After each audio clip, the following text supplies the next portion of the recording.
I'm Sarah, 31 years old, and 2 years ago, my grandmother B passed away. At the reading of her will, I discovered she'd left me something I never expected. 3 fully paid properties in Charleston, worth over $2.5 million. I kept it a secret, even from my fiancé, Ethan. But last week, while he was away on a business trip, his mother showed up at my apartment with a notary. She smiled sweetly and said, "It's time we transfer your inheritance into the Hayes family trust." That's when I realized this wasn't about family, it was about control. And that day, I chose to fight back. Before I share the full story, let me know where you're watching from. And if you've ever been pressured to give up something that was rightfully yours, hit that like button and subscribe. This might be the reminder you need. Your voice, your boundaries, and your worth are non-negotiable. My grandmother, Beatrice, B, as everyone called her, was a force of nature. Born in the quiet, historic city of Charleston in 1935, she grew up in an era where women were often expected to be homemakers, their financial destinies tied to their husbands. But B, she defied every single one of those expectations. She often told me with a twinkle in her eye, "Never ever put your financial security in someone else's hands, sweetheart, not even someone you love." Those words became a mantra for me, etched deep into my psyche. My grandfather passed away unexpectedly in 1963, leaving B with 2 young children, a modest life insurance payout, and a mountain of uncertainty. Instead of remarrying, which was the conventional path at the time, she took a bold step. She found work as a secretary at a small local real estate firm. This wasn't just a job for her, it was a classroom. She absorbed everything, studying the ebb and flow of the market like a seasoned trader. She saw patterns others missed, opportunities that lay hidden in plain sight. When the market took a nosedive in the early 1970s, fear gripped most investors, but not B. She saw it as a chance. Using every penny of her meager savings, she bought her first property, a charming, albeit slightly rundown, historic townhouse in what was then considered an overlooked part of Charleston. Over the decades, she repeated this strategy, quietly acquiring properties when prices were low, patiently holding on to them as their values steadily appreciated. By the time I was in college, B had built a formidable portfolio, though I had no inkling of its true scale. We were incredibly close.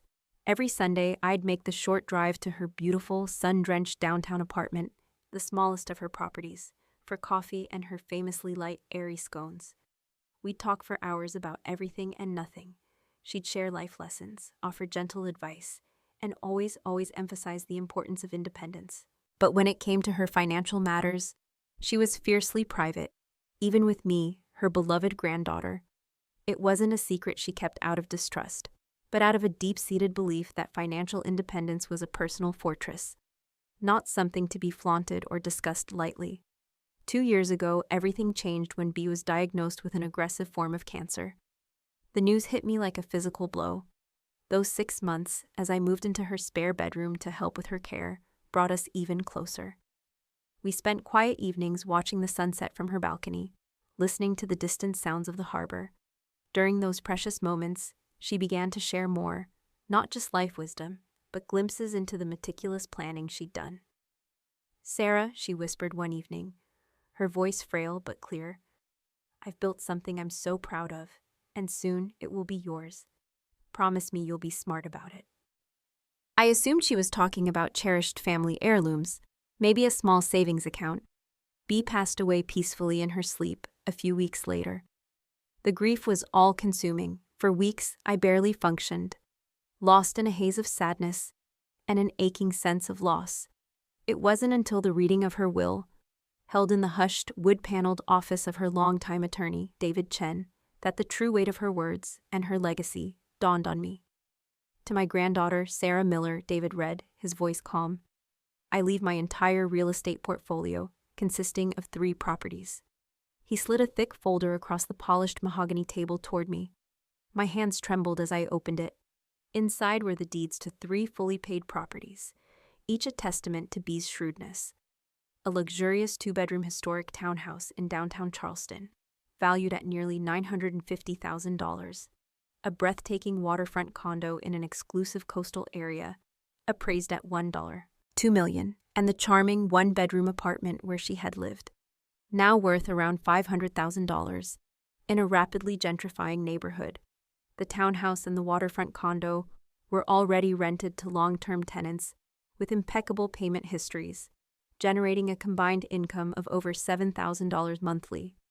This figure, I quickly calculated, was more than enough to cover all property taxes, insurance, and maintenance, with plenty left over. This can't be right, I whispered, looking up at David, who had managed Bee's affairs for decades. He offered a gentle, knowing smile. Your grandmother, Sarah, was an exceptionally shrewd investor. She wanted you to have absolute financial independence, no matter what life threw at you. The days that followed were a blur of paperwork, meetings with property managers, and grappling with the overwhelming reality of suddenly being a landlord to a significant portfolio.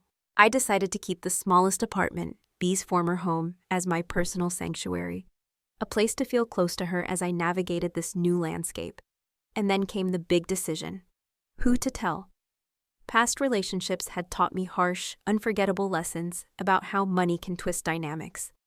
One ex-boyfriend, charming but utterly irresponsible, had once borrowed thousands from my savings without asking, later arguing that since we were a couple, my money was our money.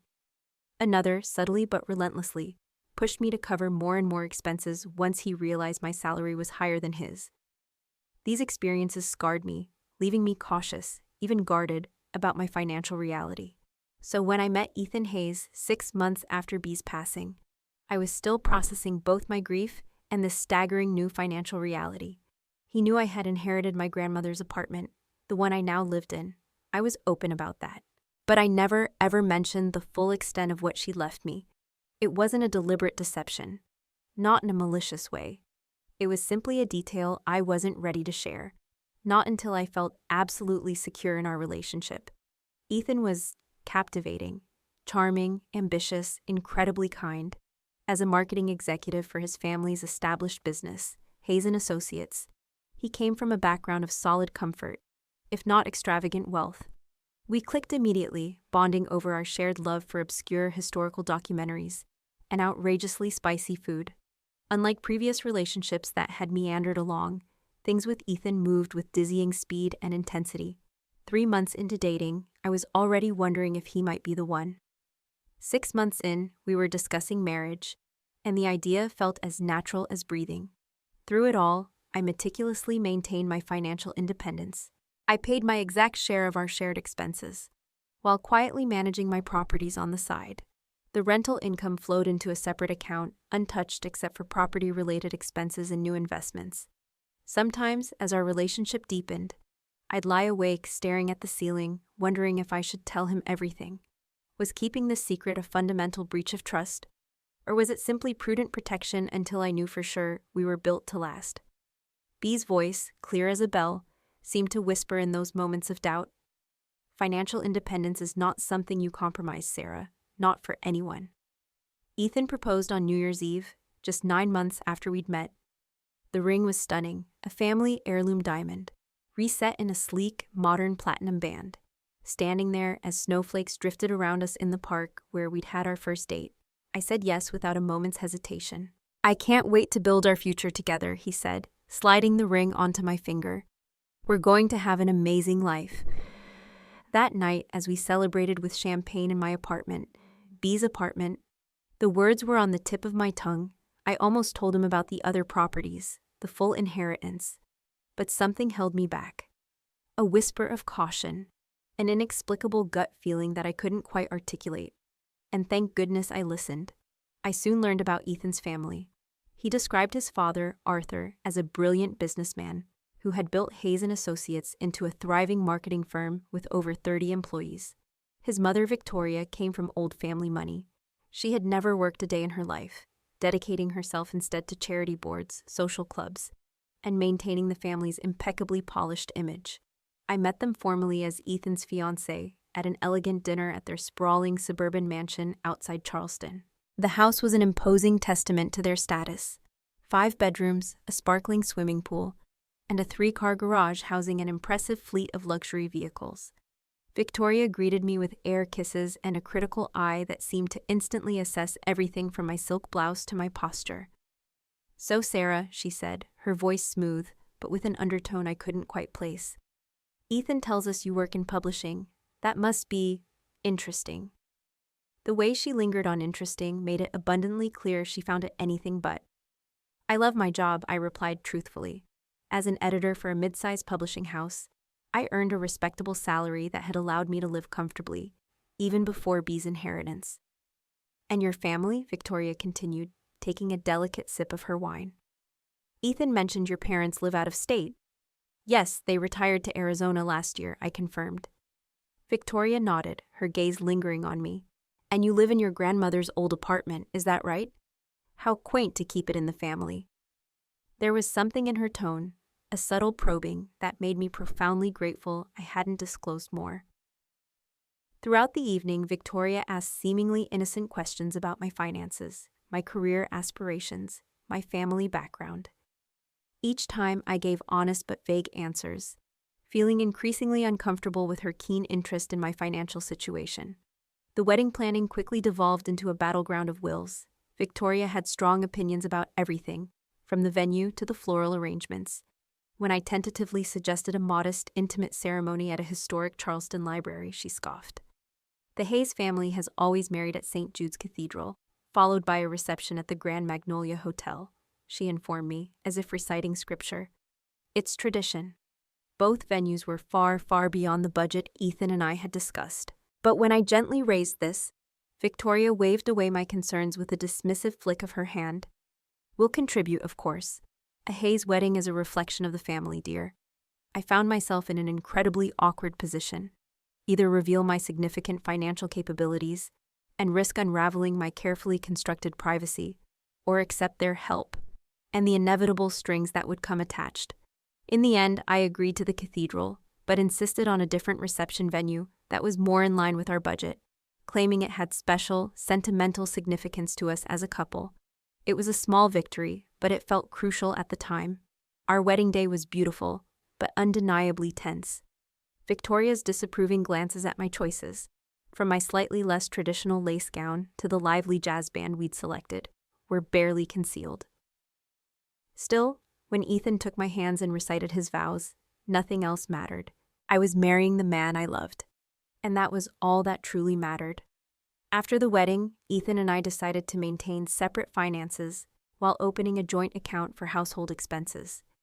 Ethan didn't question this arrangement, explaining that his parents had done the exact same thing throughout their marriage.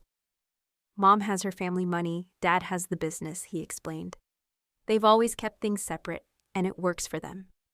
This arrangement relieved me immensely, though a part of me wondered if Victoria's separate finances were truly independent, or if Arthur subtly controlled everything despite the appearance of division. The first few weeks of marriage were a blissful blur. We honeymooned in Greece, returning to the charm of Charleston to set up our home together in my apartment, which was now officially our apartment. Ethan had sold his downtown loft, using the proceeds to update our kitchen and bathroom, giving the historic space a fresh, modern feel while preserving its character. It was during these renovations that I noticed the first subtle red flag. As we discussed options with the contractor, Ethan casually mentioned future renovations we might consider. "Eventually, we'll want to knock down this wall," he said, gesturing broadly. "Create an open concept space. And when kids come along, we'll need to find somewhere bigger anyway." "This apartment has a lot of sentimental value to me," I reminded him gently. "I'm not sure I want to make such dramatic changes." He squeezed my hand. "Of course, honey, I understand. But you know what they say about family money. Each generation should build on what came before. My parents started with Dad's small office and built it into what it is today. We should aim to do even better for our kids." His casual assumption about family money and our future, his certainty about how families should operate financially, echoed his mother's values far more than they aligned with mine. It wasn't that Ethan seemed greedy, quite the opposite. He was generous and hardworking. But there was an expectation in his voice, a deep-seated belief system about wealth and legacy that made me increasingly glad I'd kept my inheritance private. As those early weeks turned into months, I continued managing my properties quietly. The The tenant in the downtown historic townhouse requested some minor repairs, which I handled efficiently through my property manager. The waterfront condo continued generating excellent rental income, and our home, B's apartment, the smallest of the three properties but the most meaningful, became truly ours as we settled into married life. Yet my decision to keep my full financial situation private created a constant low-level anxiety. Was I being dishonest? Was I setting our marriage up for failure by withholding such significant information? These questions haunted me, especially as Victoria became an increasingly present figure in our lives. Victoria Hayes established a routine of weekly visits almost immediately after our honeymoon ended. Every Sunday afternoon, she would arrive precisely at 2 p.m., usually bearing some small housewarming gift. That inevitably came with commentary. "These dish towels are from Italy," she announced one Sunday, presenting a wrapped package. "I noticed the ones in your kitchen are rather basic." Another week. "This throw pillow will add some much-needed color to your living room, dear. The current palette is so drab." Each visit followed the same predictable pattern, subtle criticisms wrapped in the guise of helpfulness, followed by pointed questions about our finances, my job, and our future plans. I learned from Ethan that this behavior wasn't new. Victoria had grown up wealthy, but had married Arthur when he was still building his business. Her family money had provided the initial investment for his company, a fact she had apparently never let him forget in 35 years of marriage. "Mom has always been protective of the family assets," Ethan explained, looking a bit weary after one particularly tense visit. "She made Dad sign a prenup that basically kept her family money separate from anything they built together." "Is that why she keeps asking about our finances?" I asked, trying to keep my tone casual, but my heart was sinking. Ethan laughed, a short, humorless sound. "Probably.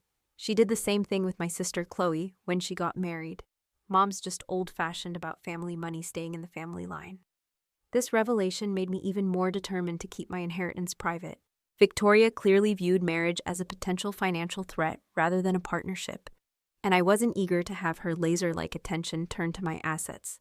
As the weeks passed, Victoria's helpful suggestions extended beyond home decor to my career and personal finances.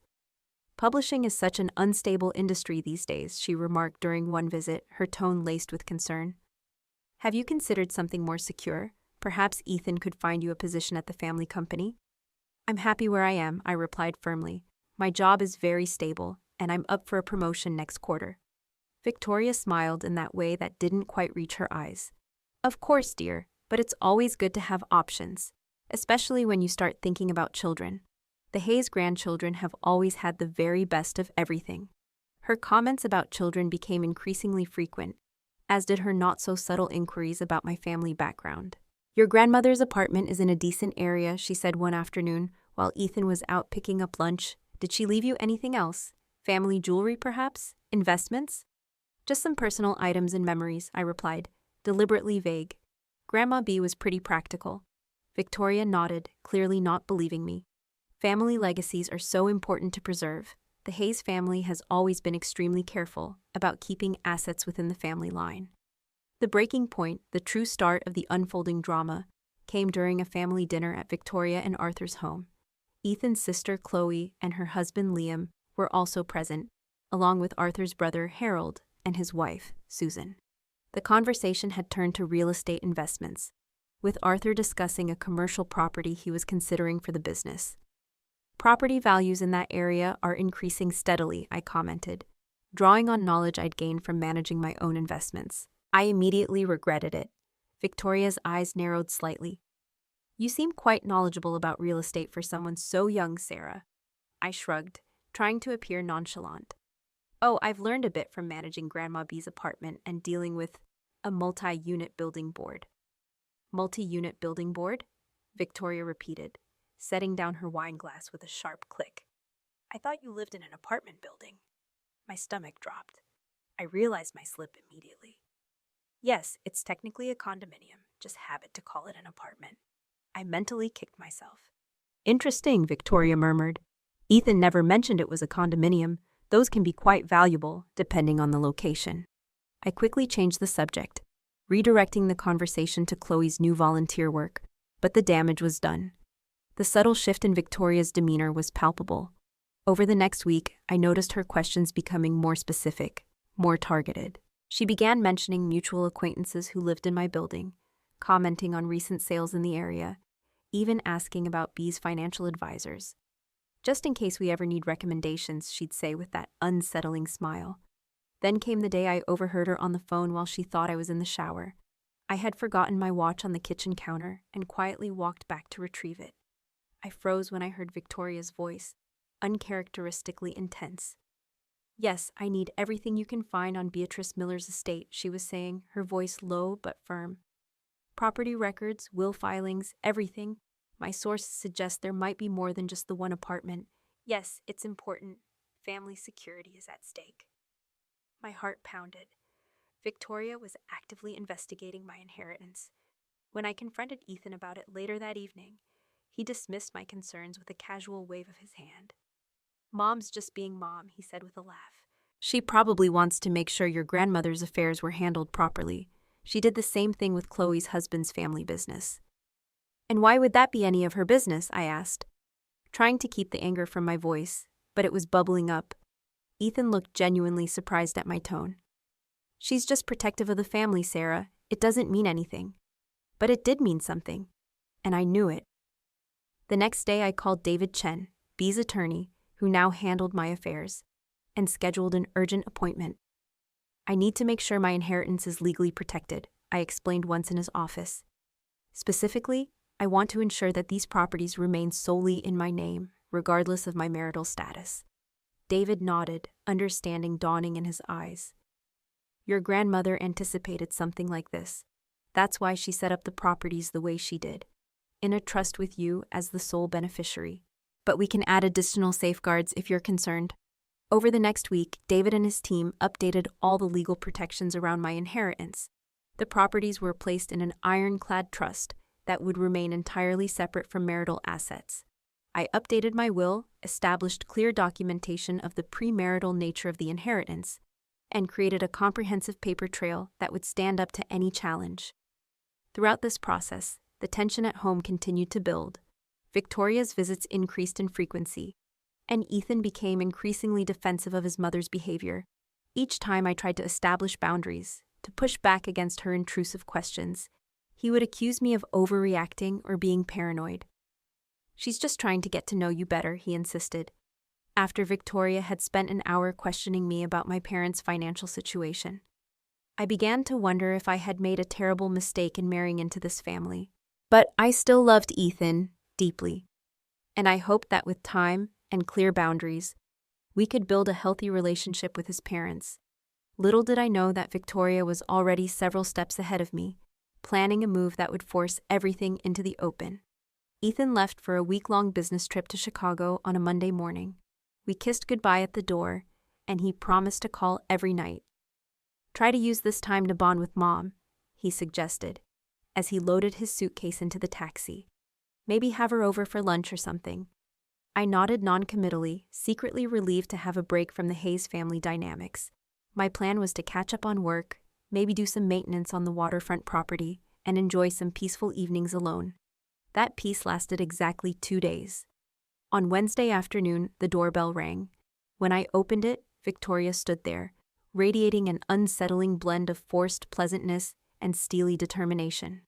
Beside her stood a man I didn't recognize, meticulously dressed in a dark suit, a leather briefcase held firmly in his hand, his expression professionally neutral. "Natalie, darling," Victoria exclaimed with false warmth, stepping forward. "I hope we're not interrupting anything important." Before I could respond, she had already stepped past me into the apartment, the man, Mr. Sullivan, the notary, following awkwardly behind her. "I was actually in the middle of a work call," I lied, trying to regain some semblance of control over the rapidly escalating situation. "Perhaps you could come back later?" "This won't take long," Victoria assured me, already setting her designer purse on my coffee table and gesturing for Mr. Sullivan to do the same with his briefcase. "It's actually quite important for the family." I remained standing, rooted to the spot, while they made themselves comfortable on my sofa. Victoria was wearing one of her typical lunch with the ladies outfits, an expensive cream suit with intricate gold jewelry and perfectly coiffed blonde hair. She looked like she was prepared for a high-stakes business meeting, not a casual social call. What exactly is this about? I asked, crossing my arms, my voice betraying none of the furious pounding in my chest. Victoria's expression shifted to one of concerned sympathy, a practiced, almost theatrical look. It's about family security, dear. As Hayes, we have certain responsibilities to protect what generations have built. She nodded to Mr. Sullivan, who opened his briefcase and removed several official-looking documents. These are simple family trust documents, Victoria continued smoothly. All Hayes assets are protected through our family trust. It saves tremendously on taxes and ensures everything remains within the family line. A chill ran down my spine. And this concerns me, how, exactly? Well, as Ethan's wife, you're now part of the family, she explained with a tight smile. And we've recently become aware that you have some assets that should be properly protected. The realization hit me like a physical blow. You investigated me. The words weren't spoken, but the thought screamed in my head. Victoria waved a manicured hand dismissively. I made some inquiries, yes, it's standard for the family. And it seems your grandmother was quite generous, wasn't she? 3 properties, not just the one. Quite impressive for a secretary to accumulate. The contempt in her voice when she said secretary made my blood boil, but I forced myself to keep my expression neutral. My grandmother's affairs are private, I stated. My voice steady, as is my inheritance. Nothing is truly private when family security is concerned, Victoria countered, her smile never wavering. These documents simply transfer your properties into the Hayes Family Trust for protection. You'll still have access to everything, of course, but with the added benefit of our family's financial advisors and tax advantages. Mr. Sullivan slid the papers toward me with an apologetic, almost weary smile. If you could sign here, here, and initial each page, he said quietly, his gaze avoiding mine. I picked up the document and scanned the first page. My heart was pounding, a drumbeat in my ears. The legal language was complex, but the intention was chillingly clear. This would effectively transfer control of my properties to the Hayes Family Trust, with Victoria and Arthur as primary trustees. They would have the final say over my assets. Did Ethan know you were planning this? I asked, looking directly at Victoria, my voice quiet but firm. A flicker of something, annoyance, perhaps even fear, crossed her face, quickly suppressed. Ethan understands family obligations. He knows these matters are best handled by those with experience. In other words, no. Ethan had no idea his mother was here, in my home, trying to gain control of my inheritance while he was away. These properties are already in a trust, I informed her, setting the papers down without signing. My grandmother established it before her death. Victoria's smile tightened further, a thin, brittle line. A limited family trust can't provide the protection and advantages that ours can. Our financial team manages millions in assets. They can maximize your returns in ways your grandmother's small-time attorney never could. Just then, my phone rang, Ethan's ringtone. I picked it up, genuinely relieved for the interruption. Hey, everything okay? His voice came through the speaker. Mom texted she was stopping by to drop off that wedding album. I looked at Victoria, who maintained her pleasant expression despite being caught in a lie. Your mother is here, I confirmed, putting the phone on speaker, along with a notary named Mr. Sullivan. They've brought some documents for me to sign, transferring my inheritance into your family trust. A stunned pause on Ethan's end. What inheritance? Victoria jumped in smoothly. Ethan, darling, I was just explaining to Sarah the benefits of our family financial protection. It seems her grandmother left her quite a portfolio. 3 valuable properties that would benefit from proper management. 3 properties? Ethan sounded genuinely confused, a mix of bewilderment and alarm in his voice. Sarah, what is she talking about? I took a deep breath, my voice steady, determined. My grandmother left me 3 properties when she died, Ethan. This apartment, plus 2 others that generate rental income. I maintain them in a separate trust as they were premarital assets. And you never told me. The hurt in his voice was raw, undeniable. We can discuss that later, I said firmly. My eyes fixed on Victoria. Right now, I'd like to know if you were aware your mother was bringing a notary to have me sign over my inheritance while you're out of town. Another long, agonizing pause. Mom, what are you doing? Victoria's composure finally slipped. I'm protecting the family, Ethan, as I've always done. These assets should be properly managed under the Hayes name. I'll call you back, James, Ethan said abruptly. Mom, don't do anything until I get home tomorrow. He hung up. After he hung up, Victoria's friendly facade completely disappeared, replaced by a cold, hard anger. You've put me in a very awkward position, she said coldly, gathering her designer purse. Ethan doesn't always understand what's necessary for long-term financial security. Your secrecy about these assets raises serious concerns about your commitment to this marriage. I stood my ground, refusing to be intimidated. My financial independence is not a threat to my marriage. My grandmother taught me the value of maintaining control over what's mine. Victoria stood, signaling for Mr. Sullivan to pack up his briefcase. Consider carefully what you're doing, Sarah. The Hayes family has a certain way of handling family finances. Refusing to participate could have implications for your future with Ethan. Are you threatening my marriage because I won't sign over my inheritance? I asked incredulously. Victoria adjusted her jacket primly. I'm simply pointing out that harmony in marriage comes from alignment on important matters like finances. Ethan was raised with certain expectations. As they moved toward the door, Victoria turned back with one final comment. Think about it overnight. Mr. Sullivan will be available tomorrow if you reconsider. It would be a shame to create unnecessary tension over something as impersonal as property management. The moment they left, the carefully maintained calm shattered. I called David Chen and explained everything that had happened. He immediately advised me to document the incident and assured me, with utmost confidence, that my assets were secure from this type of manipulation. Next, I called the property management company for all 3 apartments and added additional security measures. No changes could be made without multi-factor authentication and in-person verification. As I paced the apartment that evening, a strange mix of anger, vindication, and sadness washed over me. My instinct to keep my inheritance private had been justified, validated in the most brutal way.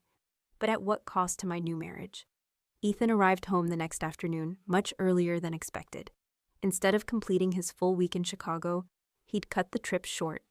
He walked through the door looking utterly exhausted, his normally perfect hair disheveled, dark circles under his eyes. "You should have told me," were his first words. As he sat down, his hastily packed suitcase still clutched in his hand. "You're right," I admitted, my voice raw. "I should have. But that doesn't justify what your mother tried to do." He sank onto the couch, loosening his tie, his gaze distant. "Mom said she was trying to help.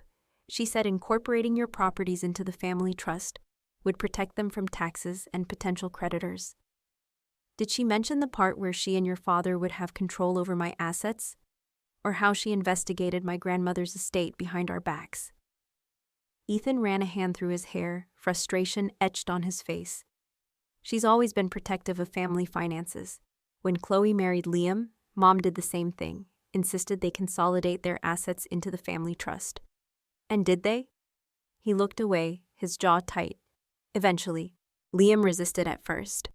But then Dad offered him a position in the company that came with certain financial requirements. The implications were becoming clearer, colder. "So your family uses financial leverage to control your sister and her husband?" I asked, disbelief coloring my tone. "It's not control," Ethan protested weakly. "It's security. The Hayes family has always operated this way." Our argument continued for hours, cycling through the same points, the same accusations and defenses. Ethan felt betrayed that I'd kept my inheritance secret. I felt violated by Victoria's investigation and attempted manipulation. Neither of us was willing to fully concede our position, trapped in a cycle of hurt and misunderstanding. The next morning, Victoria called Ethan, not me, to check in. I could hear only his side of the conversation, but it was clear she was continuing her campaign. "Mom, we're still figuring things out. No, I don't think bringing Dad into this will help right now." "Yes, I understand the importance of family security." After he hung up, Ethan looked defeated. "She's not going to let this go." Over the next week, Victoria deployed what I came to think of as her flying monkeys. First came Ethan's sister, Chloe, arriving unannounced with a tray of perfectly arranged pastries and an air of saccharine concern. "I just wanted to see how you two are doing," she said, her eyes darting around our apartment as if assessing its intrinsic value. Mom mentioned there was some confusion about the family financial arrangements. Chloe's mediation consisted mainly of sharing how she and Liam had eventually seen the wisdom of joining the family trust. It just makes things easier, she insisted, her voice tight. Fighting Mom on financial matters never ends well. Next came Arthur, Ethan's father, calling to invite Ethan to a men's lunch. That turned into a 3-hour discussion about Ethan's future in the company. When Ethan returned, his expression was grim. "They're restructuring the creative department," he said flatly. "My position is being redefined with a significant pay cut, unless I take on additional client responsibilities that would require much more travel. They're punishing you because of me," I realized aloud, my voice flat with dawning horror. Ethan didn't deny it. "Dad says it's just business, but the timing is pretty clear." The pressure was affecting our marriage deeply. We began sleeping in separate rooms, the silence between us heavy and suffocating. Conversations became terse, limited to necessities. Ethan started coming home later, claiming work demands, but smelling faintly of whiskey. The man I'd married, full of joy and ambition, was slowly being crushed by his family's relentless pressure. One night, after a particularly silent dinner, Ethan finally opened up, the words coming out in a quiet torrent. "You know, this isn't the first time Mom has done something like this." He stared into his wine glass, tracing the rim with his finger. "My Aunt Martha, Dad's sister, she married against Mom's wishes. She had inherited some valuable art from their grandmother. Mom tried the same approach, insisting the art should be protected in the family trust." "What happened?" I asked, my breath catching. Ethan's gaze met mine, his eyes haunted. "Aunt Martha refused, said it was hers, and she wouldn't let anyone control it. Suddenly, Uncle Greg's contracting business lost all its connections to Dad's corporate clients. They struggled financially for years, eventually moved to Oregon. We rarely see them now." "That's terrible," I said, genuinely shocked, a cold dread settling in my stomach. "Your mother deliberately damaged their livelihood?" "Mom would say she simply prioritized family-loyal contractors," Ethan replied with a bitter laugh. "But yes, essentially." "And you're okay with that kind of manipulation?" Ethan finally met my eyes, a flicker of raw honesty in their depths. No, I'm not. I never have been. But it's been easier to go along than fight it. Until now." That conversation marked a turning point. The next day, I suggested we try couples therapy. To my surprise, Ethan agreed immediately. In our first session, the therapist, Dr. Ramirez, a calm and insightful woman, helped us see how Victoria's financial control was part of a larger, insidious pattern affecting multiple generations of the Hayes family. Ethan revealed patterns he'd observed throughout his childhood, how his mother wielded family money as both carrot and stick, rewarding compliance and punishing independence. "I don't want to live that way," he admitted during our third session, his voice thick with emotion. "I grew up watching Dad give in to Mom's demands just to keep the peace. I swore I'd never do that in my own marriage." "What do you want, Ethan?" Dr. Ramirez asked gently. He looked at me, truly looked at me, for the first time in weeks, his eyes filled with a new kind of clarity. "I want a partnership, not a financial arrangement, not a business merger. A true partnership based on trust and respect. Even if that means standing up to your mother, potentially losing your position in the family business." Ethan took a deep breath, the decision hardening in his eyes, even then. That night, as we lay in bed together for the first time in weeks, a new sense of quiet intimacy settling between us, I made a decision. "I want to show you something," I said, reaching for my laptop. I pulled up the files for all 3 properties, the trust documents, the rental income statements, the appraisals, everything. "This is what my grandmother left me," I explained, the words feeling weighty, significant. "These are the assets your mother tried to gain control over." Ethan studied the documents in silence, his expression unreadable. He spent a long time meticulously reviewing everything. "Why didn't you tell me sooner?" he finally asked, his voice soft, gentle, rather than accusatory. At first it was caution, I confessed, my voice barely a whisper. Past relationships taught me to be careful. Then, after meeting your family, it became fear. I saw how money was used as control in your family, and I wanted to keep this separate, safe. And now? I closed the laptop and took his hand, intertwining our fingers. Now I want us to figure out together how we move forward as partners. The next day, Ethan did something that truly shocked me, something I never imagined he had the strength to do. He called his mother and asked her to come over alone. "It's time we set some boundaries," he told me, his voice calm but resolute, as we waited for her arrival. Victoria arrived exactly on time, as always, dressed impeccably in a designer pantsuit that probably cost more than most people's monthly rent. Her smile faltered slightly when Ethan opened the door instead of me. "Ethan, darling," she greeted him with air kisses. "I'm so glad you called. I've been worried about you." "Come in, Mom," he said, his voice calm but firm. "Sarah and I need to talk to you." We had arranged the living room deliberately, 2 chairs facing the sofa, creating a clear visual message that Ethan and I were united, a solid front. Victoria noticed immediately, her eyes narrowing slightly as she took her seat on the sofa. "I hope this means you've both come to your senses about the family trust," she began, setting her purse beside her. "Actually, we've made several decisions," Ethan replied, his voice unwavering. "First, Sarah's inheritance will remain in her separate trust, as her grandmother intended." Victoria's pleasant expression hardened, a mask of anger beginning to crack through. "Ethan, you don't understand the complications." "Second," he continued, cutting her off gently but firmly, "we need to establish clear boundaries about family financial matters. Our marriage is a partnership, not a business merger." I watched Victoria's composure slip further. Her eyes, usually so controlled, flashed with fury. She turned to me, her voice taking on a sharp, accusatory edge. "You've turned my son against his family, after everything we've done." "Mom," Ethan interrupted again, his voice rising slightly. "This isn't about Sarah versus the family. This is about respect. You investigated my wife's finances behind our backs. You brought a notary to our home while I was away to pressure her into signing over her inheritance. That's not acceptable behavior." Victoria's mask finally cracked completely, revealing the raw desperation beneath. "Those properties should be under family control. Do you have any idea what we could do with those assets? The waterfront property alone could be leveraged for the business expansion your father has been planning for years." And there it was, the true motivation behind her elaborate scheme. My heart clenched, a mixture of shock and understanding. "You researched the properties," I said, the dawning realization hitting me hard. "You know exactly what they're worth, and what they could be used for." Victoria didn't deny it. Her chin rose defiantly. "The Hayes family has worked for generations to build financial security. When opportunities arise to strengthen that foundation, we take them. That's how successful families operate." Ethan leaned forward, his voice low, piercing. "Is that why Dad's business needs to expand? Is there something you're not telling me about the company finances, Mom?"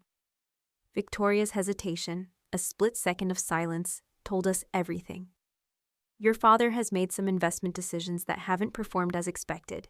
Nothing serious, just temporary cash flow issues." "Gambling debts, Mom," Ethan stated flatly, his eyes fixed on his mother. "Dad's gambling again, isn't he?" The way Victoria's eyes widened, the sudden panic in their depths, confirmed Ethan's devastating suspicion. "They're not gambling debts," she insisted, her voice tight, strained. "Arthur simply made some high-risk investments that—" "Stop lying, Mom," Ethan said tiredly, the fight draining from him. "I've known about Dad's problems since college. I found the markers in his desk when I was looking for a stapler." "How bad is it this time?" Victoria's carefully constructed facade crumbled entirely. The perfect hair, the designer suit, the polished demeanor, all of it seemed to sag under the weight of her truth. She finally admitted it, quietly, her voice barely a whisper. "Nearly 700,000. The company is leveraged to its limit. The banks won't extend any more credit. We need collateral for a bridge loan until some client payments come through next quarter." I exchanged a look with Ethan. Suddenly, Victoria's desperate, manipulative attempt to gain control of my properties made perfect, horrifying sense. They didn't want my assets for their long-term growth. They needed them to save the family business from Arthur's crippling gambling problems. "Why didn't you just ask for help, Mom?" Ethan said, his voice softer now, laced with disappointment and pain. "Instead of trying to manipulate and control the situation?" "Hayes don't ask for help," Victoria replied stiffly, a flicker of her old pride returning. "We solve our own problems." "Well, that approach clearly isn't working," I pointed out, my voice firm. And trying to seize my inheritance wasn't the answer. Ethan reached for my hand, squeezing it gently, a silent acknowledgement of our unity, before addressing his mother again. Mom, Sarah and I are willing to help, but on our terms, not yours. The surprise on Victoria's face was almost comical. She looked genuinely stunned. You would help, after everything. Under certain conditions, I clarified. First, I began, Arthur needs professional help for his gambling. Real help this time, not just promises to stop. Second, Ethan continued, his voice firm, resolute. I'm leaving the family business. I've been offered a position at Meridian Marketing, and I'm taking it. Victoria gasped, a genuine sound of shock. You can't leave the company now. We need you. The company needs restructuring and professional management, Mom. Not nepotism, Ethan replied, his voice strong and clear. And I need to build my own career, separate from family dynamics. Together, we outlined our proposal. I would offer one of my properties, the downtown historic townhouse, as collateral for a loan to stabilize the company while Arthur got treatment. In exchange, Victoria would respect our financial independence, and Arthur would commit to bringing in professional, independent management for Hayes & Associates, rather than relying solely on family. And one more thing, Ethan added, his gaze fixed on his mother. You owe Sarah an apology, a real one. Victoria sat in stunned silence for several moments, her face pale, her perfect composure shattered. Then, to my utter amazement, she did something I never expected. She began to cry, not elegant, controlled tears, but genuine, messy sobs that made her shoulders shake. Everything is falling apart, she admitted between sobs, her voice raw with despair. Arthur keeps promising to stop, but he doesn't. The company is hemorrhaging money. Chloe and Liam are talking about moving to Seattle. I was just trying to hold everything together, the only way I know how.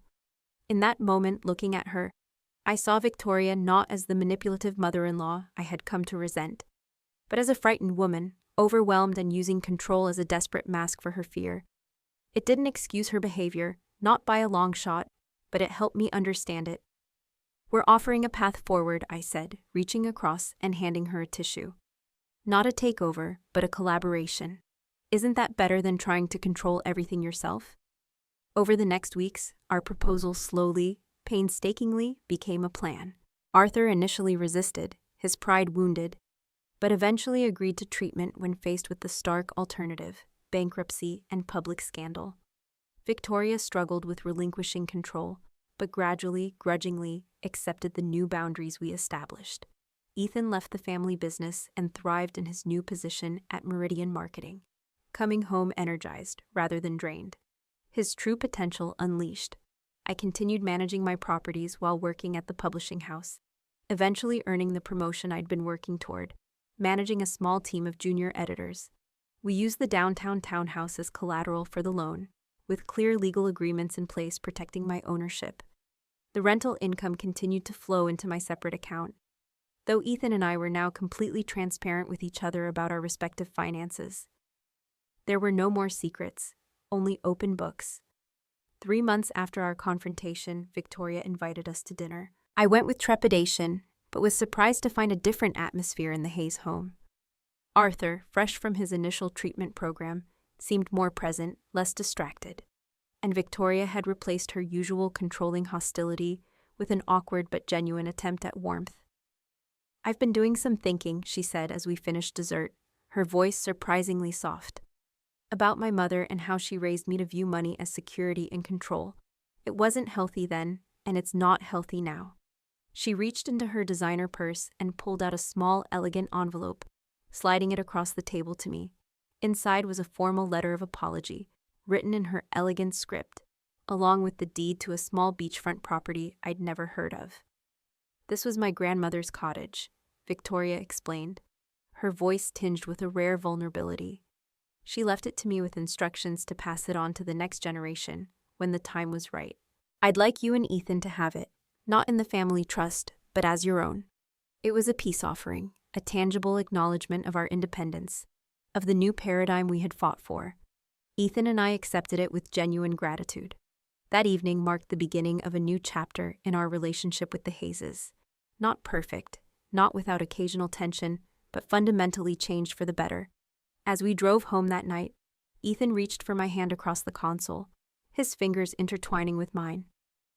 "Thank you for not giving up on us," he said quietly, his voice heartfelt, "even when my family made it nearly impossible." "Your grandmother taught you about financial independence," he continued, a soft smile playing on his lips. "And now you've taught my family about emotional independence. That's a different kind of inheritance, but just as valuable."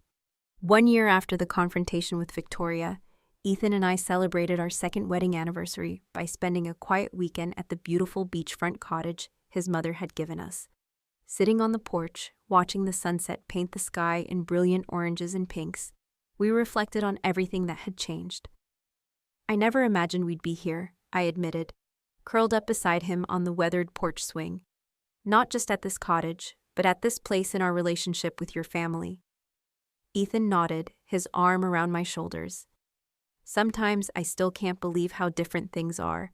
Dad's 6 months sober, Mom's actually seeing a therapist, and the company's doing better under professional management than it ever did as a family operation." The changes had indeed been remarkable. Arthur had committed to his recovery program, attending meetings regularly, and working with a financial therapist to address the underlying issues behind his gambling. Victoria had reluctantly started therapy at Arthur's insistence, and was slowly, painfully unpacking generations of unhealthy financial attitudes instilled by her own upbringing. Meanwhile, Ethan had flourished at Meridian Marketing, his creativity and work ethic recognized, with a promotion to creative director after just 8 months. I had received my long-awaited promotion at the publishing house, and was now managing a team of junior editors. My property portfolio had expanded as well. With Ethan's enthusiastic support, I had used some of the rental income to purchase a small fourth property, a fixer-upper historic building in a charming up-and-coming neighborhood that we were renovating together as a weekend project. The rental income from all properties now generated a significant monthly revenue stream that we partially reinvested and partially saved for our future. "Your grandmother would be so proud," Ethan said, kissing the top of my head. "I think she'd be most proud that I maintained my independence while building a true partnership," I replied. "That's what she really wanted for me, not just financial security, but the confidence to stand on my own terms." Looking back, I could clearly see the profound lessons that had emerged from our difficult first year of marriage. Financial independence in marriage isn't about secrecy or separate lives. It's about mutual respect for each person's autonomy and choices. Ethan and I now maintained healthy transparency about our finances, while respecting each other's decision-making authority. Legal protection matters, even with loved ones. My grandmother's foresight in establishing the trust had provided the unshakable foundation for me to withstand Victoria's manipulation attempts. We had since updated all our legal documents to reflect our partnership, while protecting our individual assets.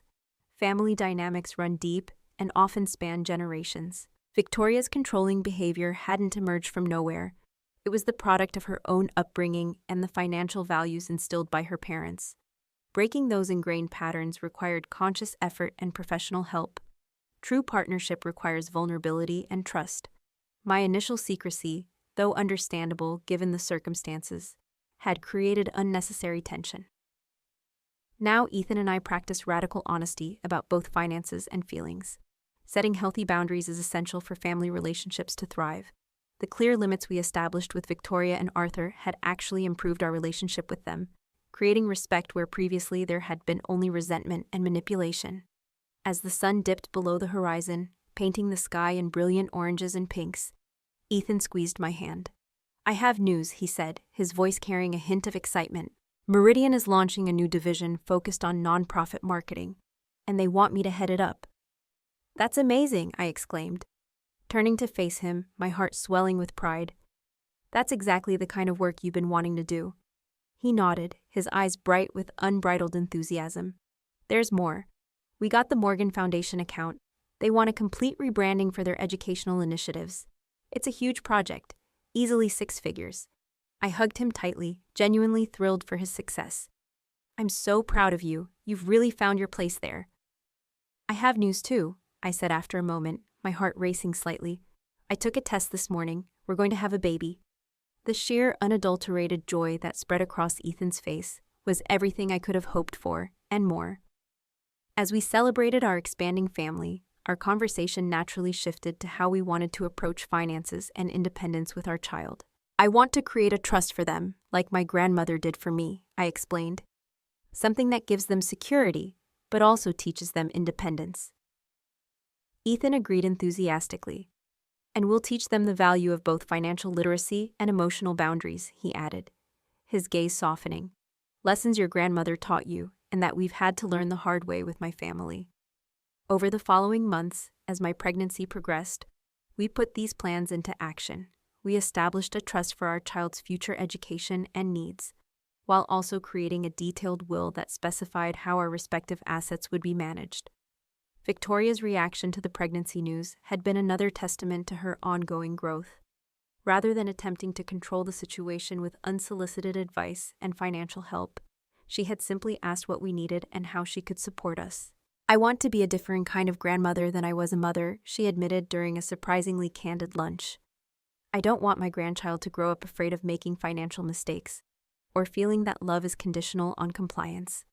As my due date approached, Ethan and I also finalized plans for a charitable foundation in my grandmother Beatrice's name. The B. Miller Legacy Foundation would provide financial literacy education for young women, helping them develop the independence and confidence that had been so important in my own life. It's the perfect way to honor her legacy, Ethan said as we signed the foundation documents, not just preserving what she built, but extending it to help others. Looking back on the journey from those tense, uncertain early days of marriage to where we stood now, I felt immense gratitude for my grandmother's foresight. Her inheritance had provided not just financial security, but also the means to discover the true strength of my marriage and the courage to establish healthy boundaries. The day my mother-in-law showed up with a notary had been a crisis point, a moment of profound vulnerability, but ultimately, it had forced necessary growth and change for everyone involved. The properties themselves were valuable, of course, but the lessons they had taught us were the true inheritance. As we prepare to welcome our child into the world, I'm thankful every day that I kept quiet about those 3 properties, not because secrecy itself has value, but because that initial caution gave us the time and space to build a relationship strong enough to withstand the truth, and to transform a potential disaster into the foundation for a genuinely healthy, independent family legacy. Have you ever had to protect something that was rightfully yours from someone who felt entitled to it? How did you handle the situation? I'd love to hear your stories in the comments below. And if this story resonated with you, please hit that like button and subscribe to hear more about navigating tricky family dynamics and building financial independence.